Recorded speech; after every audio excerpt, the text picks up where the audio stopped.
Ligtas siya bago pa man mapahamak. Isang Weibo user ang gumawa ng shared document para tulungan ang mga pamilya ng mga natrap sa scam centers. Sa loob ng ilang araw, nakalikom ito ng mahigit 1,000 panawagan ng tulong. Ngunit agad itong pinura mula sa Chinese internet.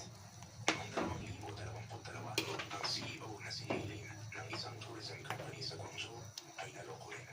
Mayroon siyang 142 tindahan at assets na nagkakahalaga ng 10 milyon.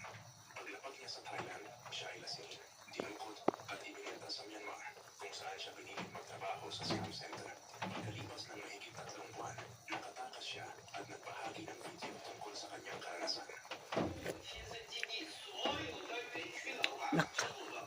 Manghang, nilagyan na sili. Papaya po ito. Papaya. Ang mga scam center na ito, na matagal nang kontrolado ng Chinese crime syndicates, ay gumagamit ng peking romansa, investment scam, at job offers para mambiktima ng mga tao mula sa iba't ibang bansa. Ngayon na nakita natin kung gaano kalaki at kabaluktot ang network na ito, hindi lang bilang krimen, kundi bilang isang sistema kumikitil ng buhay at pagkatao. Oras na para tumingin Sarap. Tama lang yan. Oh, maulan kasi. gumagana ang makina sa likod ng pandaray Yan. cards. Hindi, meron. Ping, ping, ping, ping, ping, Hindi mo pa nahimay. ping, ping, ping. Ito lang yung nagpapasarap.